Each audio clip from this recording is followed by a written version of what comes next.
In this video, we're going to be talking electrical systems. We're going to talk 12 volt versus 24 volt versus 48 volt systems.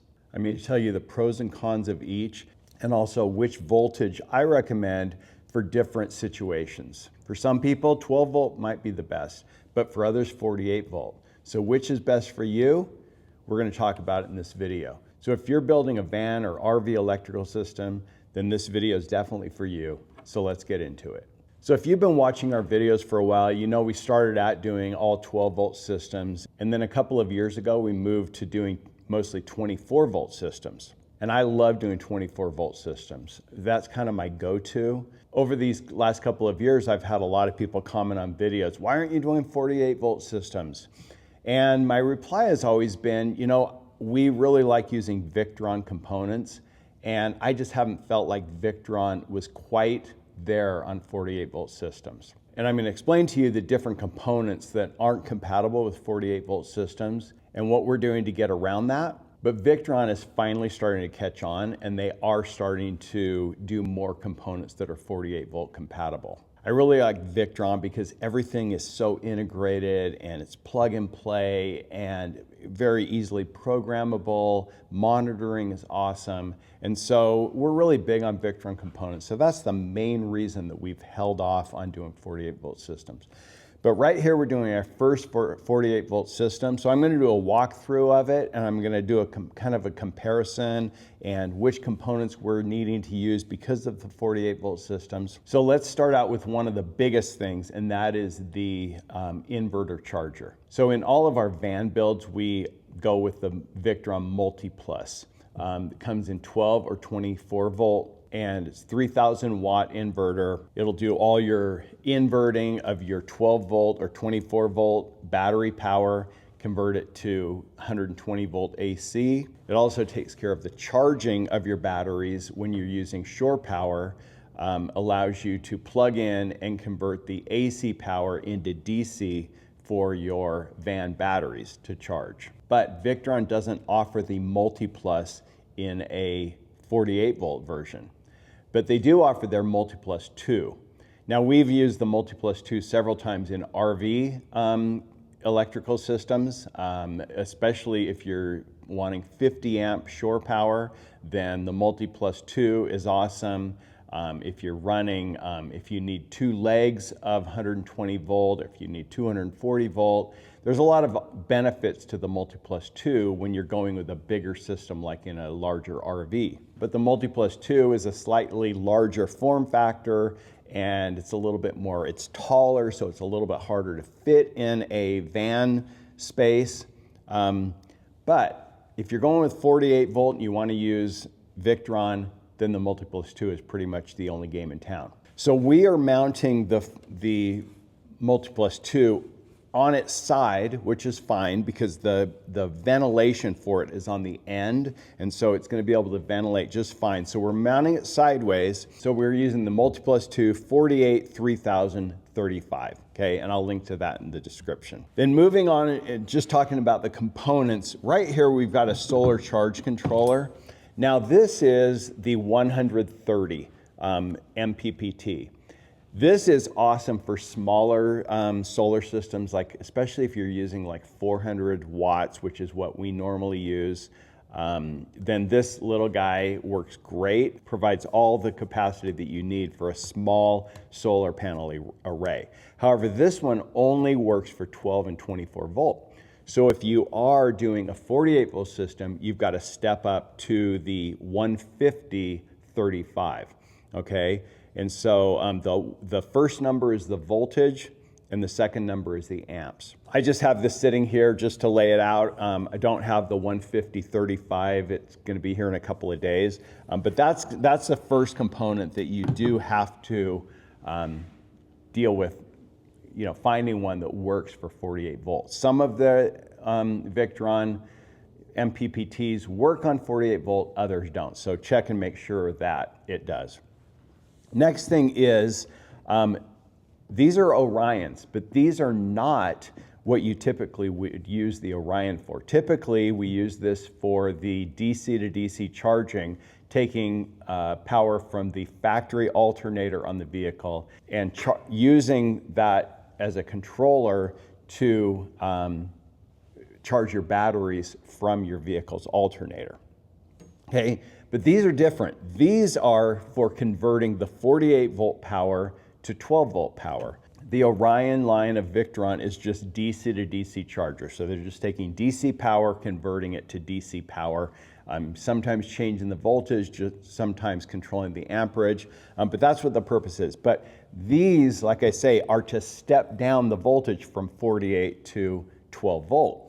The reason you need to do that is most of the components in the van are going to be running on 12 volt. Even if you're doing a 48 volt system, you're going to have to convert it to 12 volts.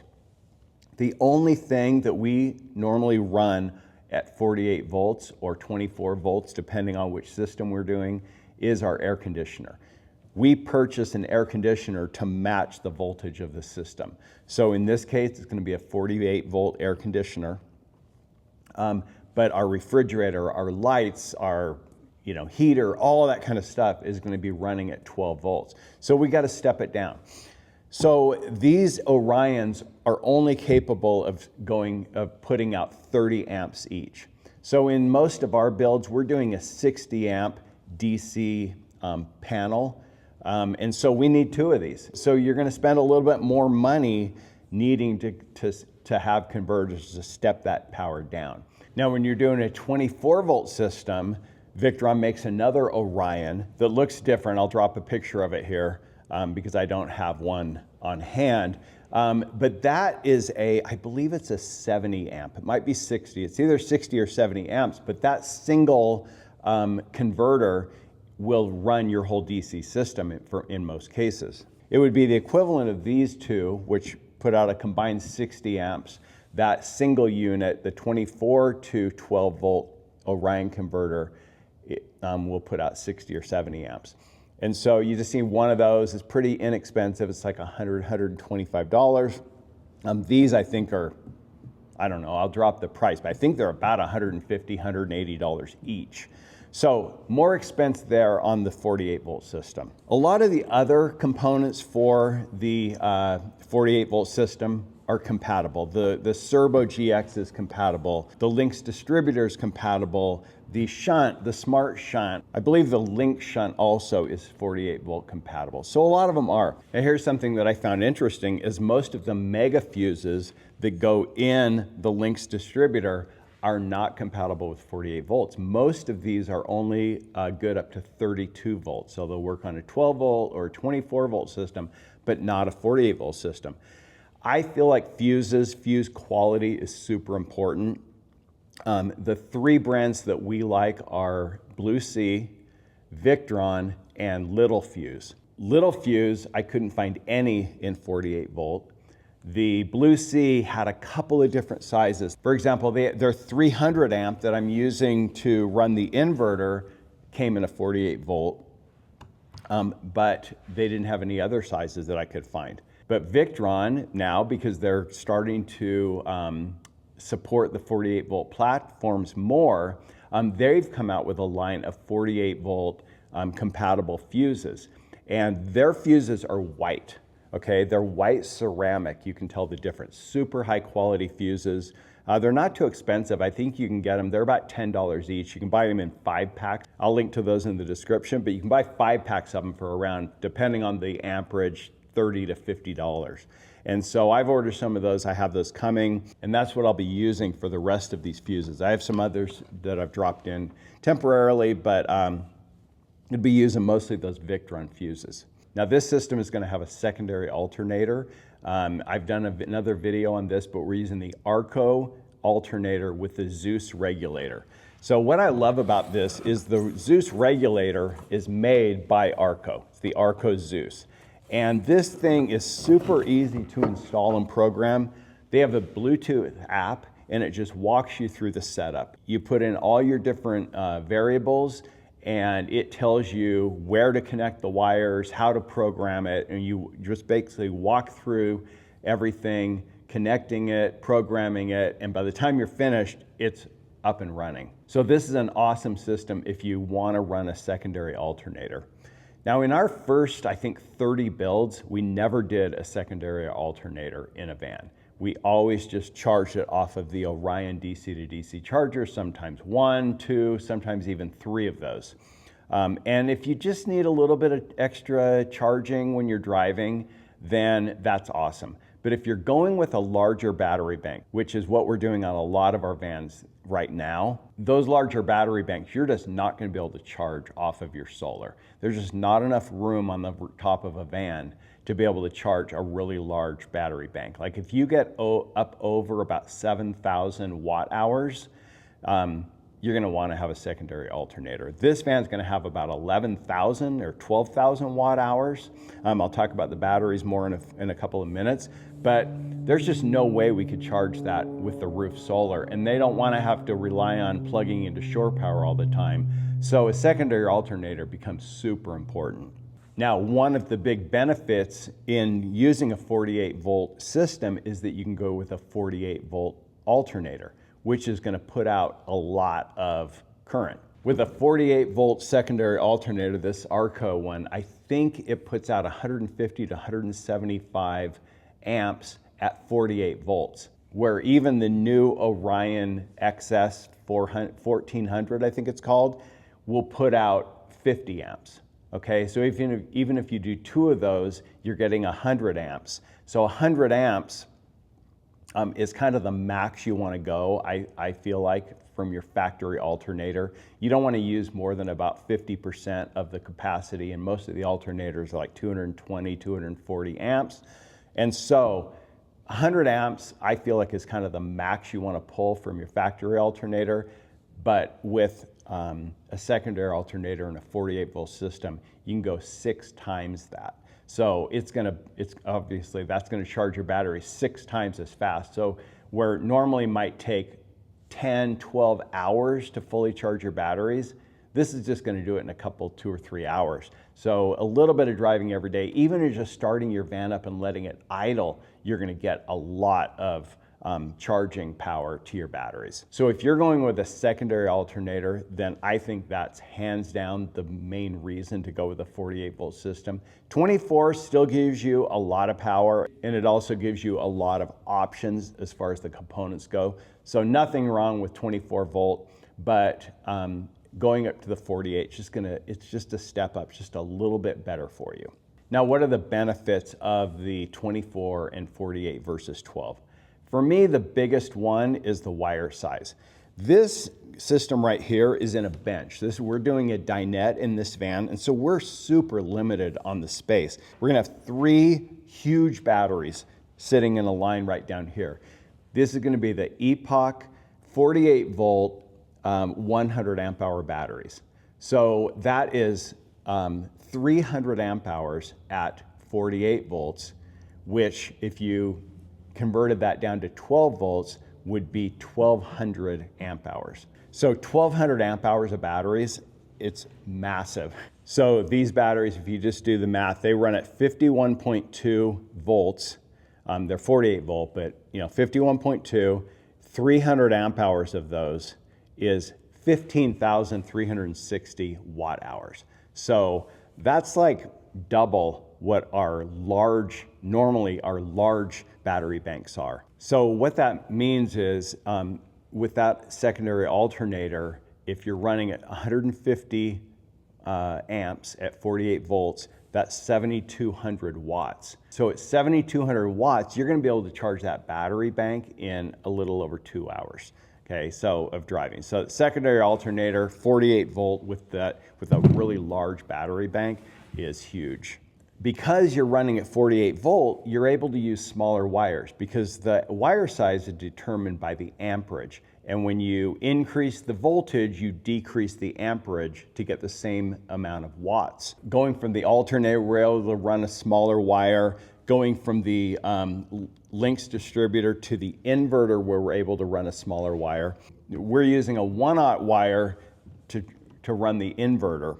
But from the batteries, what we're gonna do is we're gonna use a Lynx power in right here. I don't have it yet, I've got it ordered, but The Links Power In allows you to run your batteries. If you're running them in parallel, you don't have to kind of daisy chain them, going from the positive one to the positive next, to the positive next, and back, and then negative, negative, same thing.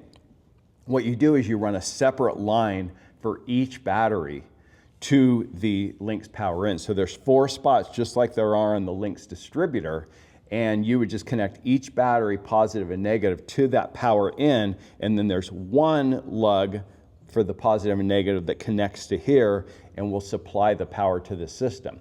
So what that does is helps to balance out your battery charging so that they don't charge unevenly. Sometimes, especially in a large bank with multiple batteries, if you're running them in parallel, kind of what I call daisy chaining them, you can get uneven charging. Okay, so you might have to add a battery balancer in there, or you can just use the Links Power In. That's what we're doing here. So on that, we're going to be able to use much smaller wires because each battery is wired individually. So I think we're able to use either a 2 or a 4 gauge wire. I've got to double check on that. But those wires are much smaller. This is a 2 gauge. You can see how small that is even compared to the 1/0 right here. Okay, and makes it just a lot easier. When you're in a small space, the bigger the wires, the harder it is to run them. When you're using the 4/0, trying to get them to bend and fit and look clean can be really tough in a small, tight space. So being able to run this 2 gauge from each of the batteries, it's very flexible, very easy to run. Even these wires going like from our solar charge controller or our Orions, where a lot of times you're having to use like a 6 gauge wire, you're able to use like a 10 or 12 or even 14 gauge wire for some of these things. So it just makes it so much easier to route things in really tight spaces. So I'm a big fan of either 24 or 48 volt systems just for the wire size alone. It's just so much easier to work with. Now let me just jump in here and mention something that we're offering. We have a lot of resources for DIY builders. That's how we started, and we love to support the DIY community. And so on our website, we have a lot of different resources, but something new that we're coming out with is these face plates for switches. These switches, we love them. They're made by Appiel, I think is how you say it. What I really like about these switches is they come in different sizes, 16, 19, or 22 millimeter. We normally use the 19 millimeter, and that's what these plates fit, is the 19 millimeter switches. What I like about them is that it comes with the actual switch and this plug. And so what you can do is you can mount all of your switches. Okay, so these are, just drop this in. I didn't have 2 black ones, so one's black, one's silver, but you can kind of see the difference. You just screw this thing onto the back, this little nut. So right now we're offering these in a 2, a 3, and a 5 switch faceplate. These are carbon fiber, look really good, and just have the couple of screw holes where you can screw them in. So what's nice about these, as opposed to mounting the switches directly into your walls, is that you can get access to them. If you watch our videos, we're big on access. So what you would do is you would just cut a hole in your wall that's just slightly smaller than the faceplate, and then you just screw it in. So if you ever need to get access to the wires behind it or change out the switch or something, all you got to do is pull out those 2 screws, take the remove this whole thing. There's a little thing there, you just push and it unplugs, and then you can just take that switch out and replace it. Now I really like these because you can pre-wire these and have these in the wall, and then when you're ready to put your switch in, you just put it in. So it just makes wiring a lot easier. So these are now available on our website. I'll put a link right up here and also one down in the description. And you can check out that and the other things that we offer on our website. Now another thing that we're now offering is the Epoch batteries. Those are our go-to batteries for most of our systems, unless our client for some reason wants something different. Occasionally we've used some other batteries. We've used the Victron batteries. We're doing a system with Lithionics batteries coming up. So if our customer specifically wants a different battery, then we'll use that. But our go-to is the Epoch. Love them. great customer support. You get a lot of bang for your buck. They've got a lot of different offerings in 12, 24, and 48 volt systems. Some of their higher end batteries come with the Victron comms port. So if you're doing like a secondary alternator and you need those Victron comms, then you're able to have those built right into the batteries. Now, Epoch has recently moved to a dealer only network. So they're not selling direct to consumers anymore. So we are now a Epoch distributor. If you're interested in purchasing the Epoch batteries, they're available on our website, and then we'll just drop ship them directly from Epoch to you in the continental United States. There's no shipping charges on those, so that's awesome because batteries are heavy. So you can go ahead and check those out on our website. Now I just want to take you into a van and show you the batteries that we're using in this build. So these are 48 volt, 100 amp hour Elite Series batteries. You can see the Victron comms ports right here. They have an on-off switch, and they also come with a remote switch that you can wire and put somewhere in the van that with easy access, so you can turn your batteries on and off right there. They have built-in Bluetooth. All the Epoch batteries do. Awesome batteries. So these are like what I would call the ultimate behemoth. There's going to be 3 of these in line right here, built in that bench. Now our go-to batteries for our standard builds is the Epoch 300 amp hour. You can either get these in 12 or 24 volt. These are their essential series. These don't have the COM ports. They're a little bit more basic, but these are awesome batteries. This is a 12 volt system. The customer had already purchased all the components for this system and supplied them, so we went with the 12 volt. You can see just how much bigger the wires are.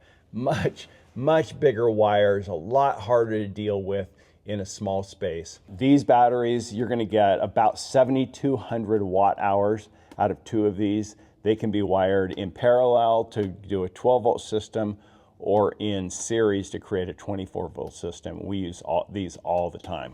Now, the last thing I want to mention here is a new switch that we're using. We normally use the Blue Sea battery switches, which are great, but we just decided to give this one a try. This is the BEP made by Marinco, and there's some real benefits to this switch. It is compatible for up to a 48 volt system, 400 amps, so plenty of capacity that way. But what's really nice about this is the ability to pop the top off, okay? With the Victron switch, you've got to wire everything from the back. So basically, you've got to connect this thing before you mount your Lynx distributor, connect all the wires in the back, and then mount it there, because you can't get at those wires very easily once it's all mounted. Well, what this one allows you to do is put it on here, mount everything, connect your wires, and then you can just pop the cover on, okay, screw it in, and then you've got your battery switch. So this, I think, is going to be our go-to from now on. It is like 2 to 3 times the price of the Blue Sea, maybe double. I think the Blue Sea is usually around $30, $35, and this one runs around $70. But it does have a lot of flexibility. They also offer these little bus bars that you can connect things to. They have actually a whole line of components, kind of a whole ecosystem for other components, like I say, fuses, bus bars, and things like that, that allow you to connect other things to this. So it is an awesome system, but it is a little bit more money, but we're gonna give it a try and see how we like it. Now, hopefully this video answers some questions for you about different voltages on systems. And if you're thinking about building a van electrical system or an RV or any type of other system, then gives you some answers to some of the questions you might have had and which components to use depending on which voltage you're going to go with. So if you want to see more videos like this, then please consider subscribing and be sure to smash that like button. And we'll see you in the next video. Jeff with Thrive Vans, Thrive On. See ya.